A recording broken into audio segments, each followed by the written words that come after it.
Boa noite a você que nesse momento acompanha o programa Papo Aberto. Sou eu, Márcio Mendes, e estarei com você nessa 1 hora de programa, conversando sobre um grande legado em nossa igreja. Dia 16 de abril, Joseph Ratzinger completa 86 anos de idade.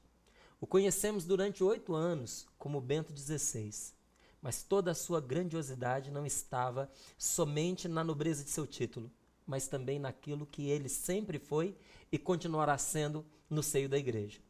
Um dos maiores teólogos do nosso século. Recebemos o professor Francisco Borba, coordenador do Núcleo de Fé e Cultura da PUC de São Paulo, e vamos falar desse grande legado deixado por nosso Papa Emérito. Um deles, a trilogia de livros, Jesus de Nazaré. Toda a obra começou a ser escrita no verão de 2003, antes da sua eleição como Papa. Vamos falar sobre esse trabalho magnífico que ele deixou para a nossa igreja. Boa noite, professor. Boa Muito noite, bem-vindo. Márcio. Obrigado pelo convite. Joseph Ratzinger é, sem dúvida, um dos teólogos mais brilhantes que a igreja conheceu no nosso século, não é? Como é que o senhor o define diante deste trabalho, diante de suas obras? Olha, ele pode ser considerado sempre como um teólogo que trabalhou muito no resgate da tradição católica, da tradição cristã e católica, e na capacidade dessa tradição dialogar com o mundo moderno. Quando a gente pensa na trilogia do Jesus de Nazaré, a gente tem particularmente o grande esforço dele para mostrar para o homem de hoje o que significa Jesus. Quem é Jesus? A pergunta mais importante é essa. Quem é Jesus, afinal de contas? Porque a gente tende a confundir Jesus com um personagem histórico, um grande líder, um profeta, uma coisa desse tipo. E ele procura, com toda a obra dele, mas particularmente na trilogia do Jesus de Nazaré, mostrar para nós que Jesus é o homem-Deus, é o Filho de Deus. E quais as implicações disso para a nossa cultura? Quais as catequeses, os documentos, os livros que mais marcaram o pontificado de Bento XVI? Aqui nós temos, não é, a trilogia. A trilogia. Eu diria que hoje, se a gente for fazer uma retrospectiva do pontificado e do magistério de Bento XVI, eu considero leitura obrigatória a trilogia do Jesus de Nazaré, a Deus Caritas Est, a sua primeira encíclica. A Spe Salvi também é uma obra magnífica. Algumas pessoas talvez considerem uma obra muito complexa. E Caritas in Veritate é também uma obra estupenda. Agora, eu diria que a trilogia e Deus Caritas Est são obras realmente que não dá para ser católico no século XXI sem passar por essas obras. Certo. Agora, essa obra do Papa Emérito, né, Joseph Ratzinger, Deus é Amor, né, Deus Caritas Est, ela foi surpreendente para todo mundo, né, porque a visão que se tinha do Papa parece que não combinava muito com aquela encíclica com a qual ele abriu o pontificado dele. Foi uma feliz surpresa para todo mundo, né? Foi. Eu diria que a gente tinha que entender uma coisa. Ratzinger, o cardeal Ratzinger, prefeito da Congregação para a Doutrina da Fé, era visto como uma espécie de cão de guarda, como se brincava-se, o Doberman da fé. E todo mundo, ninguém gosta muito de um cão de guarda, tem medo de um cão de guarda. Porém, com um olhar de fé, quando eu penso nele, nesse papel, e em tudo que ele representou depois, eu diria, ele era isso simplesmente por um motivo. Era talvez o único cardeal da igreja que Deus tinha certeza que nunca iria gostar de fazer um trabalho como esse, de ser um vigilante, porque era um homem profundamente, era antes de mais nada um homem do amor de Deus. Eu acho muito bonita uma expressão que um jornal português deu para defini-lo logo antes de sair a encíclica, inclusive, entrevistando vários alunos dele. O título que deram para ele era o místico que acredita no amor. uma coisa muito bonita, que eu acho que corresponde bastante ao perfil do teólogo Joseph Ratzinger, e que a gente só percebeu esse perfil em Bento XVI a partir da Deus Caritas Est, da Deus é Amor. Né? Uhum.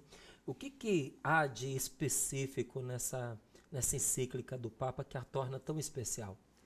Basicamente, a redefinição não, mas a reexplicação para o homem de hoje do que significa o amor cristão. Se a gente for pensar na nossa sociedade, a gente vai ver que nela nunca se falou tanto em amor e nunca as pessoas tiveram, teoricamente, tanta liberdade para amar. Uhum. E, ao mesmo tempo, nunca foi tão difícil alguém se sentir amado ou saber quando está amando de verdade. Eu já ouvi de um teólogo moral, jesuíta, inclusive, agora os jesuítas estão na moda, um teólogo moral jesuíta, essa explicação, que hoje a grande pergunta para um jovem não é quando eu devo ter relações sexuais, mas quando é que eu sei que eu estou realmente amando alguém. Uhum. Porque isso se tornou um grande problema. Então, diante desse problema do amor, o que é ser amado, o que é amar, o Papa recoloca toda a questão do amor, tanto do ponto de vista humano, o que significa o amor humano, mas entendendo o amor humano a partir do amor de Deus. Entendendo que o amor humano implica em querer o outro, querer ter o outro, implica num certo desejo de posse, digamos, de uma coisa boa que é o outro, mas que se essa posse não cresce, não evolui e se transforma em doação sua para o outro, você mata o amor, morre você, morre o outro. Nossa, coisa bonita, né? Muito bonita. Ao ouvir falar do conteúdo da encíclica, percebendo que o Papa nos propõe nessa trilogia, muitas pessoas vão se animando a conhecer os conteúdos destes livros, da própria encíclica, não é? Principalmente aqueles que já estão familiarizados com as suas homilias, com as suas catequeses, que viram que ele tem uma maneira muito direta, muito simples de se comunicar. Minha pergunta é, essa simplicidade, essa objetividade, a gente encontra também nos escritos? Encontra. Os 3 livros, por exemplo, do Jesus de Nazaré, a trilogia do Jesus de Nazaré, tem algumas passagens que a gente diria, puxa, você tem que ser teólogo para compreender toda a riqueza que está nessas passagens. Porém, a complexidade não tira a beleza e a comunicabilidade do texto. Todos nós podemos ler. Se você é um bom teólogo, familiarizado em teologia, você vai ver dezenas de discussões muito sofisticadas. Se você não tem familiaridade com teologia, você vai ler e vai dizer, puxa, eu não imaginava que Jesus era assim tão fantástico. Porque o texto permite que você... aqueles textos que você é capaz de ler em vários níveis diferentes, dependendo do conhecimento que você já tem do tema. Ele inclui, né? Ele inclui, exato. Se você conhece pouco do tema, você lê e fica já fascinado pela introdução ao tema que você encontra. Se você já é uma pessoa que já leu muito, você lê e fica fascinado por descobrir que tinha mais coisas ainda para você saber. Poxa, Jesus de Nazaré, não é? Jesus de Nazaré da entrada em Jerusalém até a ressurreição. E a infância de Jesus, né? Qual a particularidade de cada um desses livros? Eu diria que, em primeiro lugar, a gente teria que ver que todos os 3 livros têm uma função especial, que é explicar que Jesus é homem e Deus. E acho que aí é importante a gente se prender nessa coisa. Por que é tão importante dizer que Jesus é homem e Deus? Porque se Jesus não é Deus, ele está irremediavelmente perdido como companhia para nós. Porque ele é um homem que viveu há 20 séculos. Um homem que viveu há 20 séculos pode ter ideias muito boas, muito interessantes, mas não é companhia para nós como eu posso ser companhia para você e você pode ser companhia para mim.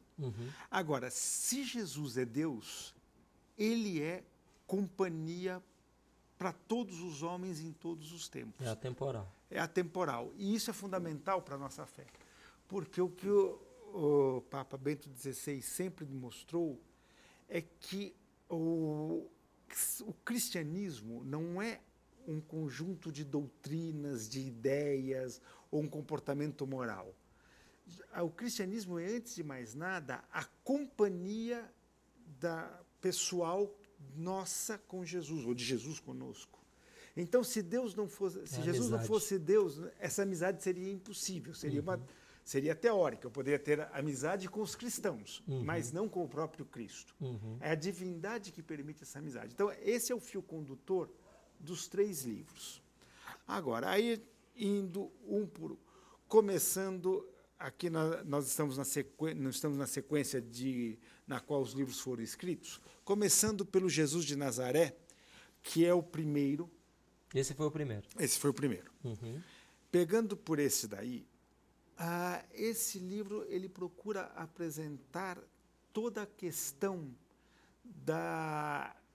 o termo técnico é exegese, da análise dos textos bíblicos. Como é que nós analisamos os textos bíblicos e como é que nós fazemos para compreender nesses textos bíblicos o que é a mensagem de Jesus, qual é a mensagem que a Bíblia quer nos passar a respeito de Jesus. Então, ele enfrenta o problema, por exemplo, da análise histórica. Porque qual é o problema da análise histórica? Existem muitas coisas na história de Jesus que nós não temos como provar empiricamente. Por exemplo? Que Jesus é Deus, é impossível de provar empiricamente. O que ressuscitou? Que ressuscitou já é uma coisa que você até poderia dizer, existe uma certa possibilidade de verificar ou não, etc. Mas vamos pegar um exemplo que eu acho mais característico, que está no último livro, então, A Infância de Jesus. A Nossa Senhora era virgem? Como é que você vai saber se era ou não era? Se era ou não era, percebe? É uma questão que está além de qualquer averiguação empírica, porque você não tem como. Hoje em dia, se você quiser fazer uma investigação para saber se uma pessoa transou com outra, para usar o termo mais normal, aí, que se usa mais normal, você tem dificuldade. Imagine saber se há 20 séculos atrás, numa época que era tudo diferente do que é, se isso aconteceu ou não. Então, o que ele quer mostrar é que, em primeiro lugar, você não tem como, a partir de dados históricos, se propor questões que transcendem a história, porque são dados de fé. Porém, ao mesmo tempo, você tem que reconhecer que o dado histórico corresponde ao dado de fé. Quer dizer, vamos supor que você tivesse um dado histórico do tipo...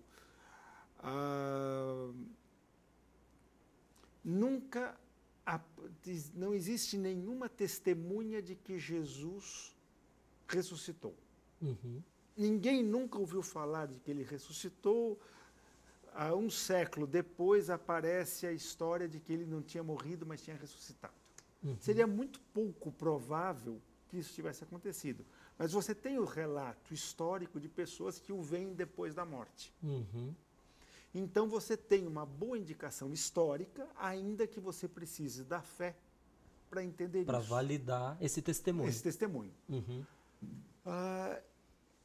Então, um pouco ele vai fazendo esse tipo de discussão à medida que ele vai mostrando. Você tem o dado histórico e tem o dado da fé. Mas precisa acreditar. Precisa validar esse dado histórico. Você precisa validar com a fé. E aí ele tem uma discussão que, inclusive, está no segundo volume do livro, que eu acho muito... Que é o da entrada em Jerusalém até a ressurreição.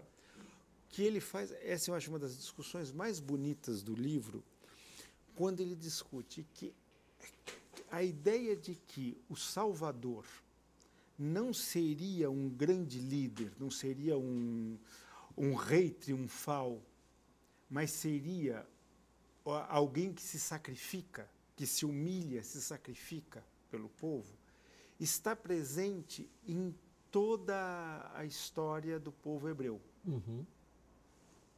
O povo hebreu vai construindo A imagem do servo sofredor. a imagem do servo sofredor, porém sempre achando que aquilo é uma promessa, porque eles estão sofrendo, estão no exílio, estão... Os servos sofredores são eles. São eles, e aquilo é apenas um paliativo. Olha, você está sofrendo, mas não se preocupe, amanhã você vai deixar de sofrer. Uhum. Não é uma... Eles não conseguem imaginar aquilo Aplicado ao Messias. Aplicado ao Messias, como a realização da promessa acontece daquela forma. Uhum. Só depois que Jesus sofre na cruz é que se torna claro que aquela palavra do passado Se aplicava a ele. se aplicava a ele. Então, o que você tem? Você tem um jogo interessante, porque ele fala que é o seguinte: você precisa da fé, desculpe, da fé não, você precisa da história, da tradição, da palavra de Deus para entender o que acontece na sua vida. Mas sem a sua vida, você também não consegue entender a palavra de Deus. Uma coisa ilumina a outra. Uma coisa ilumina a outra. A palavra ilumina a vida e a vida faz compreender a palavra. E ele diz, isso não é uma coisa só para Jesus, isso é uma coisa para cada um de nós. Uhum. Você precisa conhecer a Bíblia para entender o encontro com Cristo que você faz no seu presente. Mas é a partir do encontro com Cristo que você faz no seu presente que você pode ler a Bíblia de forma adequada. Aquele mistério que está ali, né? É uma coisa muito bonita. Maravilhoso. Basicamente é desta forma que ele vai trabalhar. Segundo. Aí nós temos o segundo, que é basicamente a questão do sacrifício de Jesus na cruz. Ele tenta desenvolver, nesse segundo, basicamente o tema de por que Deus precisa sofrer, por que Deus precisa se sacrificar por nós. E ele traz aí toda a ideia de que a ideia de sacrifício está presente na vida humana sobre vários aspectos. Sobre o aspecto de um sofrimento que é inevitável, mas também sobre o aspecto de uma retribuição, uma paga que você tem que fazer diante de uma falta cometida. Uhum. A falta, o erro, tem que ser de alguma forma compensado. Deve haver uma compensação. Uhum. Que é uma coisa relativamente, é uma questão de justiça, que o erro mereça uma compensação. Uhum. E os sacrifícios na história do homem são normalmente um sacrifício substitutivo. Você faz o erro, aí você vai lá e mata o cabrito para pagar o seu erro. Quer dizer, quem errou foi você, mas quem paga o pato é o cabrito. E ele diz, no sacrifício de Jesus, vive essa lógica, só que de um jeito impensável para o homem. Porque agora, realmente, você resolveu de vez o problema do sacrifício, porque o grande ofendido pelo erro, que é o próprio Deus, porque é a criação de Deus que é desvirtuada pelo erro do homem. Uhum. Então, o grande ofendido, ele próprio se sacrifica para reparar a ofensa feita contra ele mesmo.